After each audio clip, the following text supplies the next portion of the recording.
In this video, I will show you how to install the latest version of Python. Please go to python.org/downloads/. Click Download Python 3.10.5.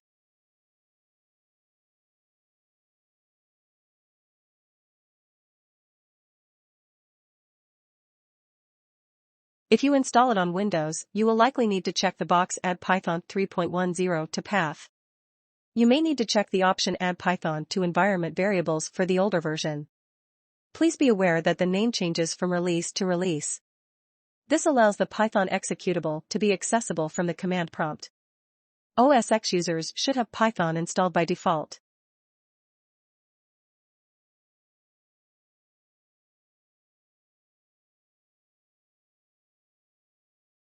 Then open up your command line interface.